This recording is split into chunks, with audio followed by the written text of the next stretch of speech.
an effect on sperm as well as an offspring.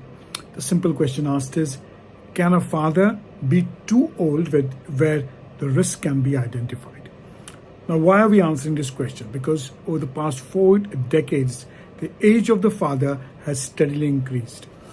It's increased by 3.5 years. So in the 70s, 4% of fathers were over the age of 40 and 0.5 were over the age of 50. Now it is 9% over the age of 40 and 1% at least over the age of 50. Now, where are things are complicated? There are at least 50 celebrities in their 50s who have had children, and this seems to make it easier to understand to say, well, if they can have children, then anybody else could have children. Now, there have been multiple reviews that have come out and looked at the impact of age as well as the impact of what abnormalities can come up. Now, the ASRM says that with advancing paternal age, consider this to be a high-risk situation. There have been multiple studies done, but the overall summary of these studies could be that the quality of sperm, the quantity and the motility declines as age progresses.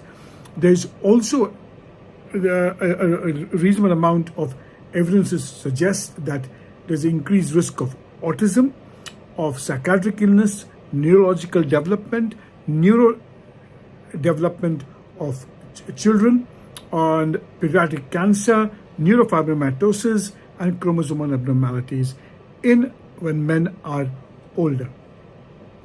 Now, it's also known that every year the 2 germ lines in men mutate. So by the time a man reaches an older age group, the amount of mutations a man carries is much higher.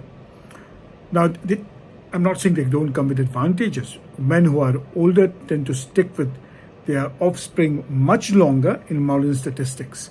And so there is an offset that comes up with this too.